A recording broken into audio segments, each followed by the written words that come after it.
그러니까 형이 아직 사는 게 그 모양인 거야. 우리를 봐.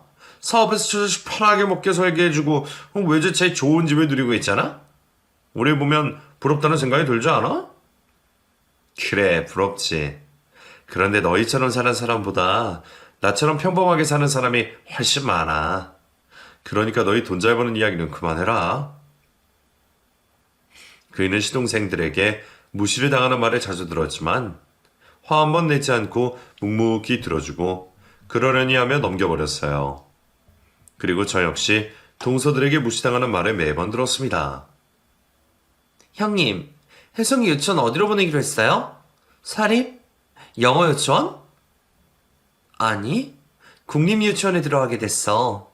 교육비가 하나도 안 들어서 땡 잡았지. 요새도 국립유치원에 보내는 학부모가 있구나. 형님, 요즘 애들은 우리 때와는 다르게 유치원 때부터 경쟁하면서 커요. 헤이, 나는 그런 거 신경 안 써. 그냥 건강하게만 자라면 바랄 게 없다고. 지금 시대가 어느 때인데 건강 타령이세요.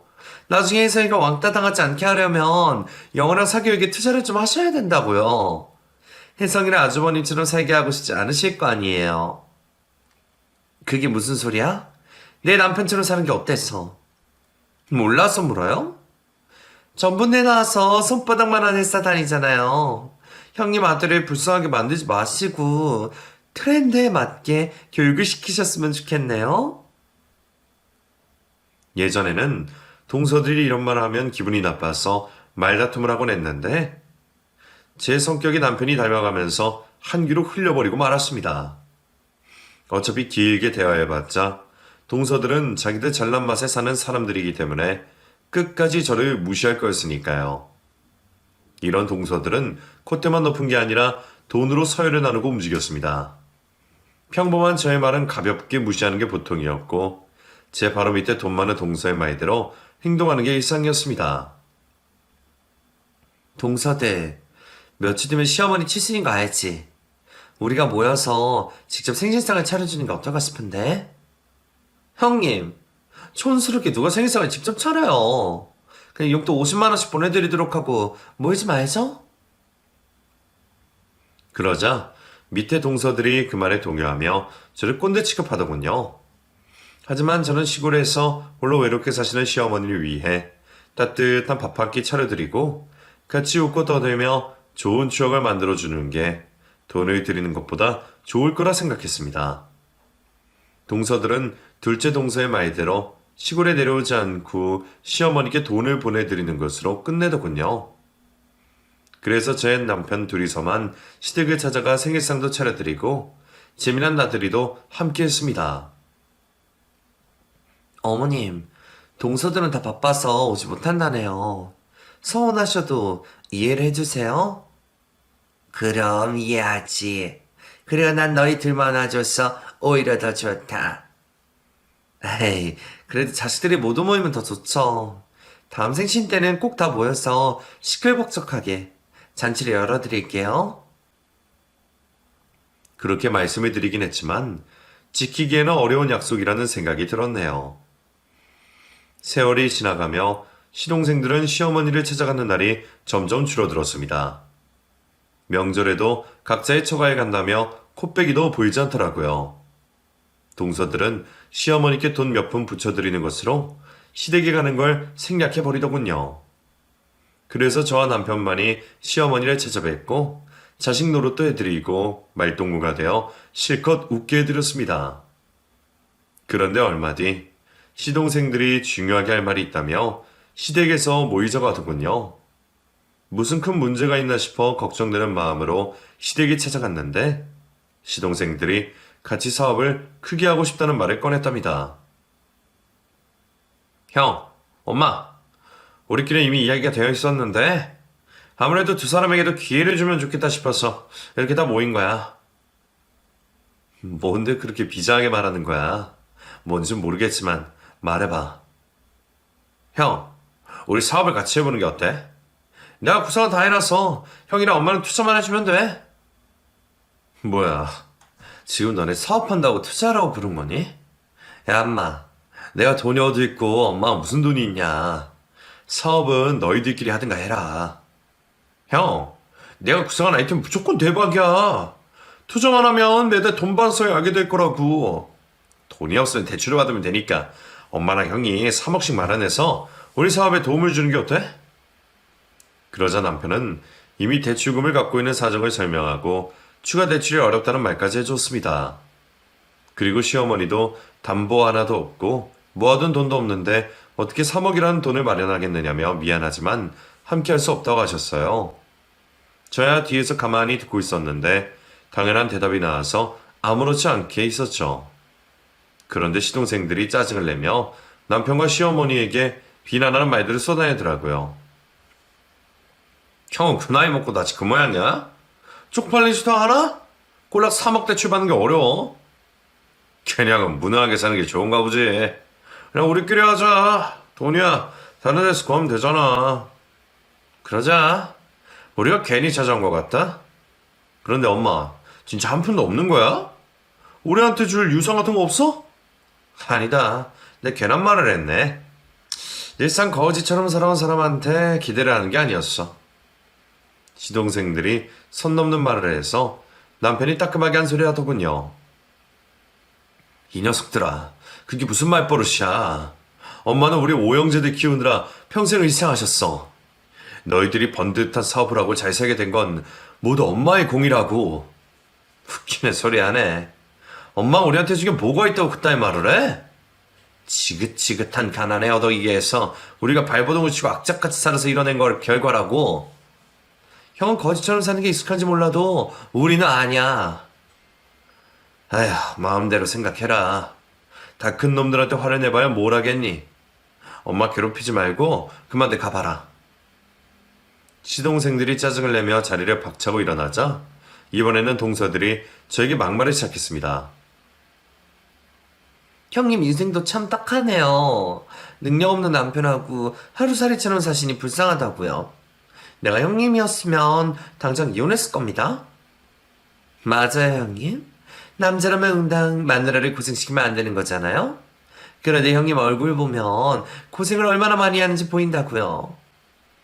그러자 막내 동서가 형님들, 원래 부부는 끼리끼리 만나는 법이에요. 아주버님이 저 모양이니 큰형님도 이 모양인 거라고요. 라며 제 화를 돋우더라고요. 저는 최대한 얌전하게 동서들에게 조언을 읊었습니다. 동서들, 지금 못들 하는 거야.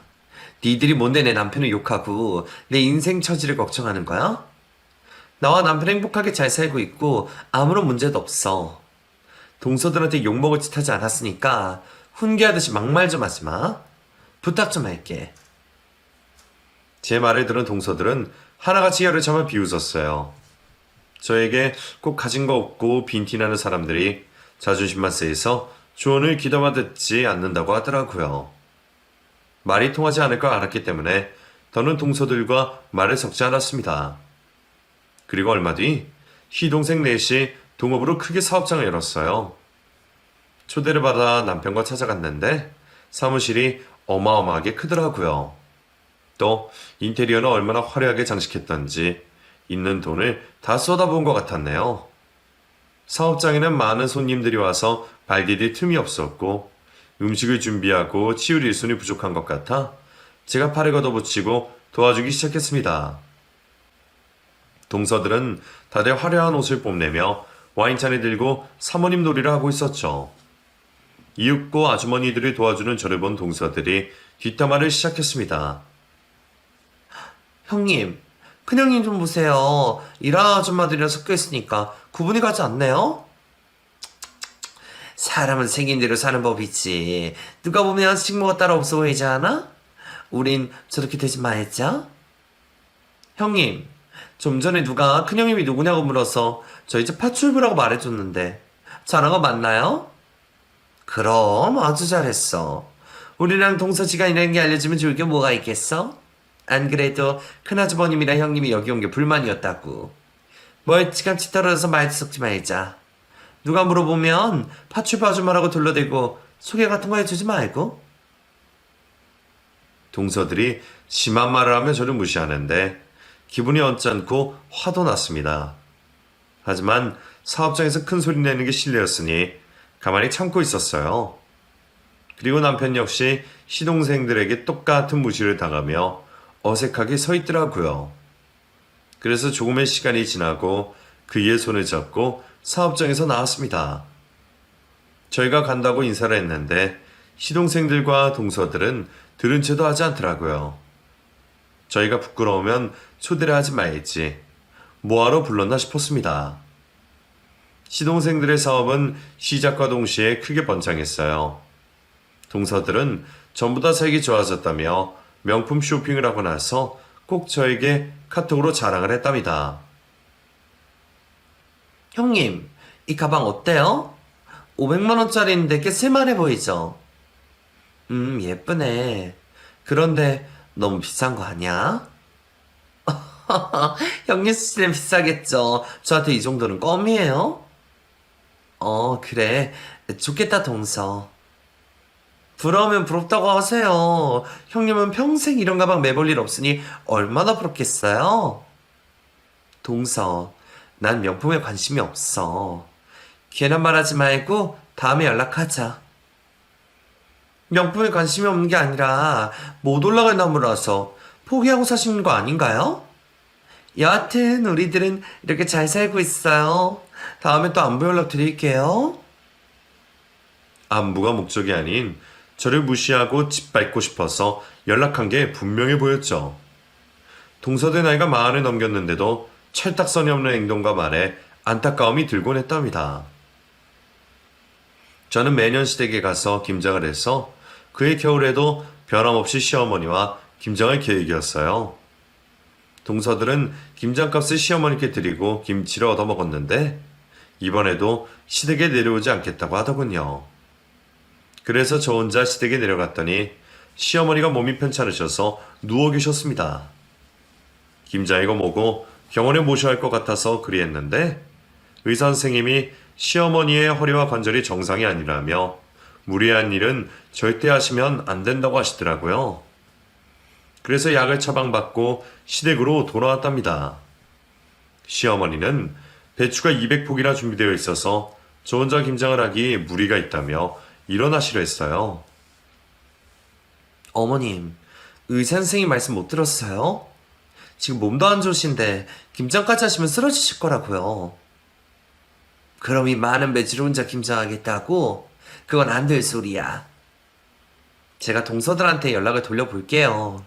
집들이 멀지 않으니까 누구 하나라도 오겠죠. 그래서 핸드폰을 들고 동서들에게 차례대로 전화를 걸었습니다. 동서, 지금 집이지? 바쁜 일 없으면 김장하러 내려와라. 김장이요? 형님, 저희 어머님한테 3만원씩 김장값 붙여드렸어요. 그런데 김장을 하러 오라뇨. 뭐? 3만원? 동서, 김장이 얼마나 힘든 일인데 고작 3만원 붙여드렸다고 당당히 말하는 거야. 됐고, 어서 다들 김장하러 오라고 그래. 싫어요, 형님. 전 김장을 해본 적도 없고 앞으로도 할 생각이 없어요. 그러니까 형님이 알아서 하시고 김장 끝나면 바로 김치 한 통 택배로 붙여주세요. 동서는 자기 할 말만 하고 전화를 끊어버렸습니다. 다른 동서들에게 연락해봤는데 모두 똑같은 소리라며 절대 김장하러 오지 않겠다고 하더군요. 그래서 결국 200포기의 배추를 혼자 다듬고 소금에 절였다가 양념장까지 혼자 버무리며 힘들게 김장을 했습니다. 여러 사람이 같이 하면 금방 끝날 양이지만 혼자 하려니 캄캄한 밤이 되어서야 끝이 났어요. 그리고 동서들에게 김치를 택배로 붙이고 나서야 시어머니와 김치와 밥을 먹을 수 있었습니다. 큰애야, 고생 많았다. 오늘 푹 자고 내일 올라갈 거지? 어머님, 저 여기서 며칠 지내려고요. 어머님 몸이 안 좋으시니까 며칠 살림 좀 봐드리고 올라갈게요. 아휴, 그렇게까지 해줄 필요 없어. 오늘도 혼자 개고생했는데 나까지 걱정하느냐? 오늘 혼자서 힘들긴 했지만 재미는 있었어요. 그런데 어머님이 한 것보다 맛은 없을 테니까 감안하고 드시도록 해요. 그게 무슨 소리냐? 그네 네가 혼자 하니 김치가 얼마나 맛있는데. 내가 여태껏 먹어본 김치 중 최고로 맛있다. 입에 맞으시다니 다행이네요. 내일은 돼지고기 좀 사와서 제대로 먹어야겠어요. 그렇게 시어머니 곁에서 며칠 동안 머물며 살림도 봐드리고 병원도 모시고 오갔습니다. 저는 내친 김에 시어머니께 내시경 검사도 시켜드렸어요. 다행히 뼈와 관절을 빼고는 괜찮다고 했답니다. 며칠 뒤 김치 택배를 받은 동서들에게 연락이 왔어요. 저는 감사 인사를 할 줄 알고 기분 좋게 전화를 받았는데 동서가 하는 말은 저를 기막히게 했습니다. 형님, 김치 맛이 왜 이래요? 작년 거보다 맛이 없어요. 뭐? 맛이 없다고? 나 혼자 해서 맛이 별로인가? 네, 진짜 맛없어요. 한 입 먹고 그냥 버렸다고요. 버렸다고? 동서, 너무하네. 내가 혼자 김장한다고 얼마나 고생했는지 알아? 그런데 사람 성의를 무시하고 김치를 버려? 아, 몰라요. 난 김장가 들었으니까 다시 해서 보내주세요. 동서, 그걸 지금 말이라고 하는 거야? 어쩜 그렇게 생각 없이 말하니? 돈 드릴 테니까 다시 해주세요. 다른 동서들 김치 다 버렸다니까 새로 해줘요. 제가 대답을 하기도 전에 전화를 끊어버렸습니다. 어지간하면 혼자 삭히고 말았을 텐데 그날은 기분이 너무 나빠서 시어머니께 넋두리 늘어놓았어요. 제가 결혼 생활을 10년 동안 하며 시동생들 결혼할 때마다 목돈을 줬던 일, 동서들에게 무시당하며 살았던 일 등등 제가 상처받았던 순간들을 시시콜콜 고자질했죠. 큰애야, 나도 안다. 네가 자존심을 접어두고 희생하고 헌신했던 걸 말이야. 그래서 내가 너를 위해 선물을 준비했다. 이거 받거라. 시어머니가 돈 봉투를 꺼내길래 손사래를 치며 거절했습니다. 어머님, 돈은 제가 드려야죠. 어머니 형편도 여의치 않은데 왜 이런 걸 준비하셨어요? 도로 넣어두세요. 이거 돈 봉투 아니야. 내 마음의 선물이라고. 아, 돈이 아니었어요? 그럼 뭔지는 모르지만 감사하게 받겠습니다. 저는 얇은 봉투를 열고 접혀 있는 종이를 꺼내 들었어요. 그리고 활짝 펴보았더니 건축물 대장이었어요. 어머님, 이게 뭐예요? 제 이름이 여기 왜 쓰여 있는 거죠? 그야, 네가 건물주니까 네 이름이 써 있는 거지. 큰애야, 내 선물이 마음에 드냐? 저는 이게 무슨 일인지 이해되지 않아 계속 갸우뚱거리며 어떻게 된 일인지 여쭈었답니다. 그러자 시어머니는 숨겨왔던 이야기를 꺼내셨어요. 내가 평생 허드렛 일만 하고 살았던 건 알지? 아들 5을 키우고 장가 보내느라 고생을 참 많이 했지. 여윳돈이 거의 없어서 생활이 빠듯하게 살았는데 50년 동안 조금씩 저축했던 돈으로 10년 전에 땅을 사두었단다. 물론 싸고 크지도 않은 땅이었지. 그런데 재작년에 그 땅을 주변으로 개발이 시작되면서 가치가 수천 배로 올랐다는 연락을 받았어. 부동산 하는 양반이 내 인생이 노났다며 땅을 팔라고 하더구나. 그래서 수십억의 땅을 팔고 여기서 좀 떨어진 상가를 사들였어. 그리고 건물은 매년 빠르게 가치가 상승해서 지금은 100억 원대까지 되었단다. 어머님, 그런 재산을 왜 저한테 넘겨주신 거예요? 난 그 건물을 사들였을 때부터 너에게 줄 생각이었다. 다른 자식놈들은 잘 먹고 살기도 하고 싸가지 없는 것들이라 주고 싶지 않아.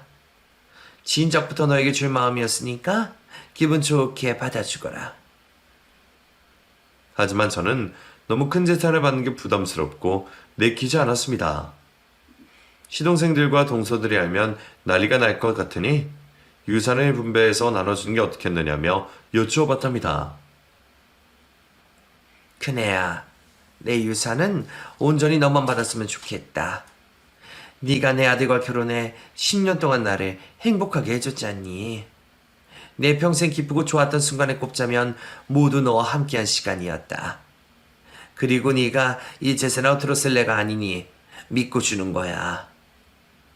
어머님, 제가 그 정도였어요? 그럼 염치 없지만 이 재산 받겠습니다. 대신 어머님을 모시고 살게 해주세요. 이제 저도 여유가 있는 삶을 누릴 수 있게 되었으니 어머님을 건강하게 해드리고 더 많이 웃게 해드리고 싶어요. 네, 나랑 살면 더이나 역시 행복하지. 고맙구나, 은혜야. 그렇게 시어머니의 재산을 감사히 받기로 했답니다. 이 사실을 남편에게 알렸더니 믿을 수 없는 일이라며 호들갑을 떨기도 했고 시동생들과 재산을 나누어 갖는 게 좋겠다는 말을 하더군요. 여보, 나 이 건물 누구에게도 나눠주지 않을 거야. 내 명의로 된 내 건물이라고. 그래, 당신 거니까 당신 마음대로 해. 나 절대 당신 동생들과 동서들에게 한 푼도 나눠주지 않을 거야. 그동안 시어머니가 우리를 엄청 무시하고 과시했던 거 똑같이 되갚아 줄 거라고. 난 무조건 당신 말에 동의할 테니까 마음대로 하세요. 그럼 우리가 엄마를 모시고 사는 거야? 벌써 좋은 주택집을 알아놨어. 거기서 우리 셋이 살 거니까 바로 이사 준비하자. 며칠 뒤 저희가 이사를 떠나고 재산 사실이 알려지면서 시동생들과 동서들이 찾아왔습니다. 예상대로 다들 화가 잔뜩 난 얼굴이었어요. 형님, 우리한테 이러실 수 있어요? 어머님이 숨겨둔 재산이 있다는 것도 배신감이 드는데 그 큰 재산을 혼자 꿀꺽하는 게 말이 됩니까? 맞아요, 형님. 건물이 100억은 나간다던데 혼자 그걸 가지려고 하다니 욕심이 참 많으세요? 이래서 없는 것들이 돈 맛을 보면 더 무섭다는 거예요. 동서들이 하는 말이 기가 막혀서 저도 더 이상은 참지 않기로 했습니다. 야, 이것들아. 내가 니들한테 뭘 그리 잘못했냐?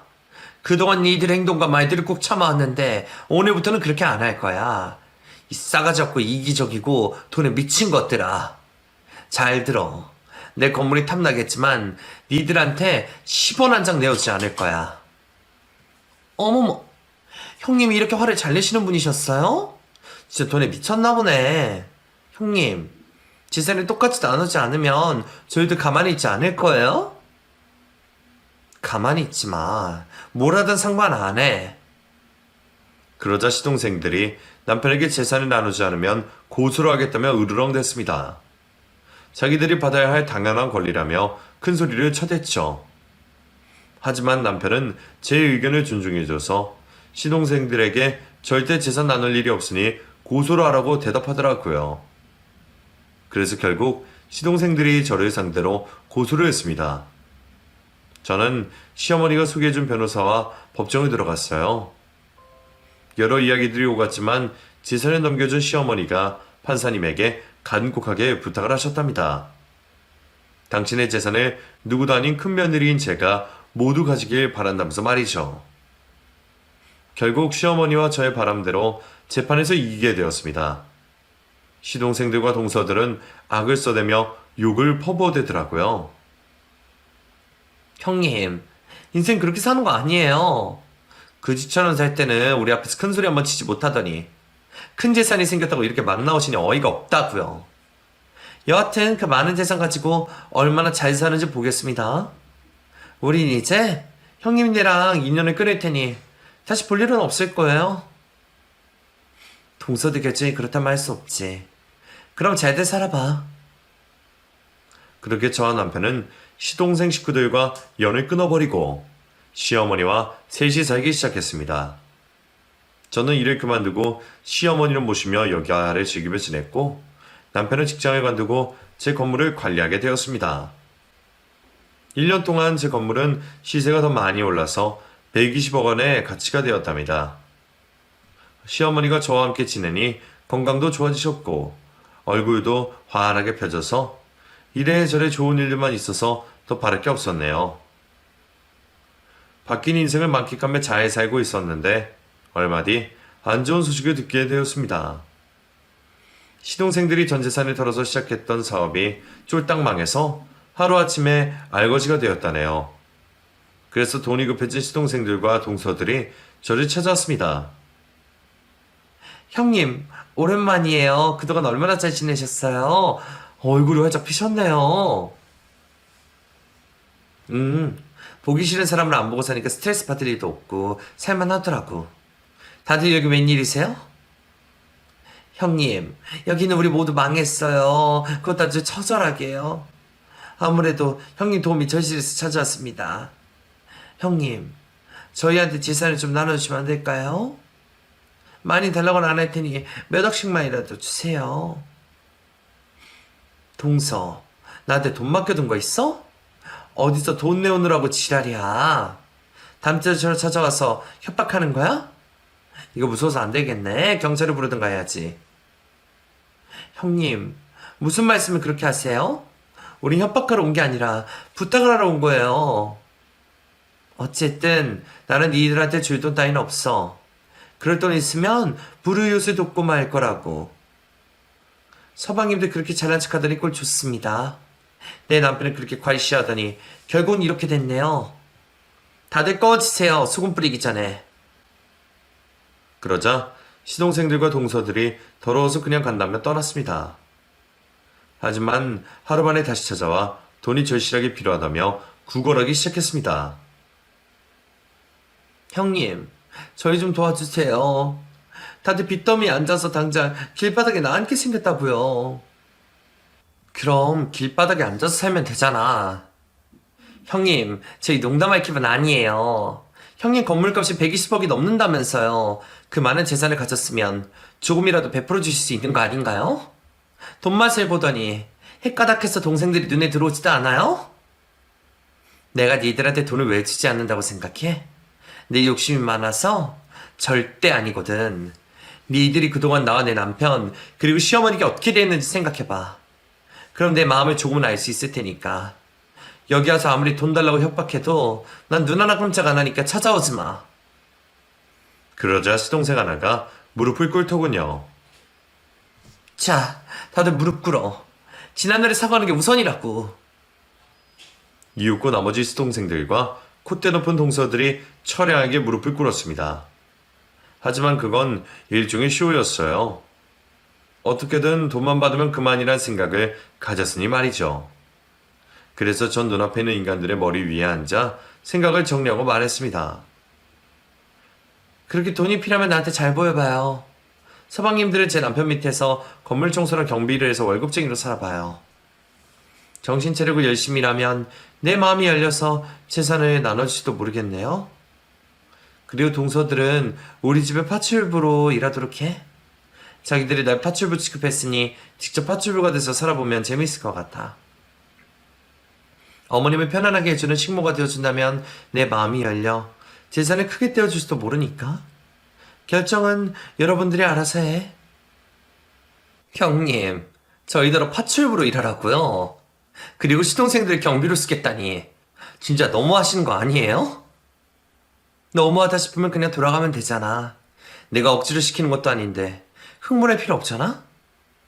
그럼 난 하고 싶은 말 다 전했으니 돌아가서 고민을 해봐.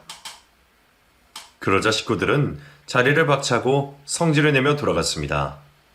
어차피 기대도 하지 않았기 때문에 실망하지 않았답니다. 그런데 돈이 많이 급했는지 이틀 뒤에 다시 찾아와서 일을 하겠다고 하더군요.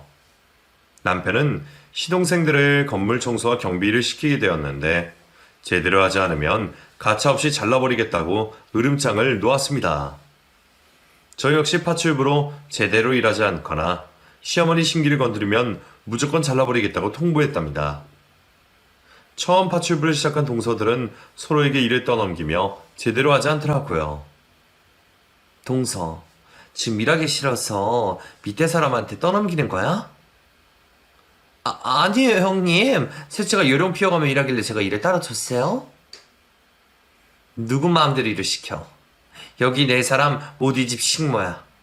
주인은 어머님과 나니까 우리가 시키는 대로나 해. 네, 죄송해요, 형님. 그런데 언제까지 파출부를 해야 해요? 언제쯤 재산을 나눠줄지 기띔이라도 해주시면 안 될까요?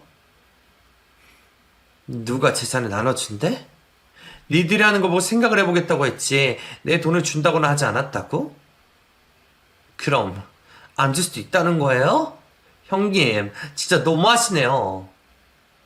그럼 나가. 여기서 동서집을 잡을 사람 아무도 없어. 다른 동서도 하기 싫으면 나가? 아니에요, 형님. 저희는 여기서 계속 파출부로 일할 겁니다. 둘째 형님, 큰형님한테 대들지 마세요. 괜히 저희까지 피해보잖아요. 동서들은 자기들끼리 몇 날 며칠을 싸우다가 이내 마음에 모든 걸 내려놓았는지 완전한 식모가 되었답니다. 큰형님 식사 준비 다 됐어요. 어머님 어서 나오세요. 우리 며느리들이 담 앞에서 밥을 차려주니 더할 나위 없이 기쁘구나. 고맙다 얘들아. 어머님 그렇게 조심해 형님한테 재산을 나눠주라고 부추겨주세요. 그걸 왜 나한테 부탁하니? 큰애가 알아서 해줄 일이니까 마음을 비우고 기다리도록 해라. 어머님이 좀 나서주시면 안 돼요? 언제까지 이렇게 식모 노릇을 해야 하는 건지 모르겠단 말이에요. 그럼 다 때려치우고 나가거라. 아무도 너희를 잡지 않는다고. 시어머니 역시 저와 똑같이 동서들을 굴리셨습니다. 어머님은 매 끼니마다 드시고 싶은 걸 요구하셨고 맛이 없는 반찬이 있으면 가차없이 버리라고 하셨답니다. 시동생들과 동서들은 몇 달 동안 잘 버텼습니다. 돈이 궁하니 파출부와 경비로 일해서 월급을 받아 사는 게 나쁘지만은 않았을 테죠. 어느새 겨울이 성큼 다가와 김장철이 왔어요. 저는 배추를 1000포기 주문해서 마당에 쌓아두었답니다. 동서들은 쌓인 배추를 보고 넋이 나가버렸어요. 동서들 놀란 거야? 김장할 사람이 넷이나 있으니 이 정도는 해야 하지 않겠어? 넷이요? 그럼 저희끼리만 김장하는 건가요? 당연하지. 식모들이 있는데 주인까지 나서야겠어? 그만 입 닫고 재밌게들 해봐. 동서들은 추운 바다에서 개고생을 하며 1000포기의 백주를 절이고 버무리며 김장을 했어요. 하루 종일 허리가 끊어질 통증을 견뎌내며 열심히 하더군요. 이윽고 저와 시어머니가 김치의 맛을 보았습니다. 어머님 어떠세요? 입에 맞으세요? 너무 짜다. 그리고 그네 네가 한 김치에 비하면 쓰레기에 속하겠는걸? 그래요? 그럼 다시 해야겠네요. 동서대 들었지? 이거 다 버리고 새로 김장을 해야겠어. 벌써 배추를 주문했으니까 곧 있으면 1000포기가 또 들어올 거야? 형님, 저희 뼈가 파스트로 김장했어요. 그런데 입에 맞지 않다고 버리라뇨. 이거 왜 이래? 동서들도 예전에 내가 했던 김치를 다 버리고 새로 해달라고 했잖아. 물론 나는 새로 하지 않았지만 니들은 새로 해야 해. 하기 싫은 사람은 나가도 좋아. 제가 비아냥대고 조롱하듯이 말했는데도 누구 하나 화를 내지 못하더라고요. 잠시 후 트럭이 도착해 배추를 마당에 다시 쌓아두었고 동서들이 김장김치를 양로원에 기부하려고 트럭에 실었답니다. 내가 누구들처럼 진짜 버릴 거라 생각한 건 아니지? 동서들이 한 김치는 좋은 곳에 쓰일 테니까 기분 좋게 해줘. 2차 김장을 시작해봐. 네, 형님. 그래서 동서들은 24시간의 김장을 해서 몸살이나 쓰러지고 말았답니다. 저는 동서들이 사람 구실을 하고 더 나은 사람이 될 거라 생각해 이렇게 계속 굴리고 또 굴렸습니다. 초창기에는 언제 재산을 나눠줄 거냐는 질문을 매일같이 했는데 6개월이 지나자 군소리 잡소리 하나 없이 묵묵히 파출부로 열심히 일하더라고요. 시어머니는 저 말고 다른 며느리들이 개고생하는 걸 봐서 속이 시원하고 재밌다면서 매일 이것저것 시키셨답니다. 시동생들도 남편의 지휘하에 시키는 일을 제대로 하고 있었습니다.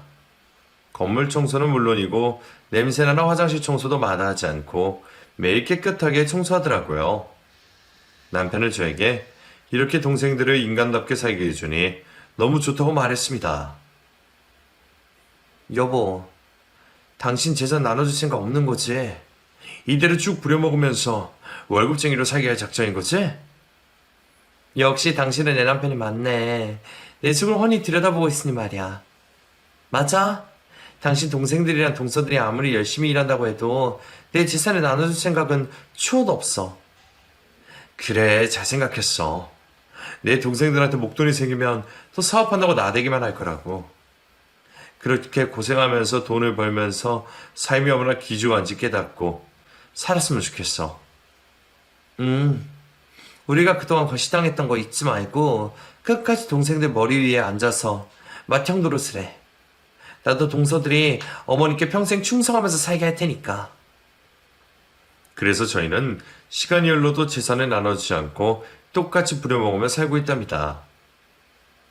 1년이 넘도록 제자리에서 일하고 있는 식구들이 안쓰러워 보일 때도 있었지만 그거보다 힘들게 사는 사람들이 훨씬 많았으니 동정하지 않고 실컷 부려먹고 있네요.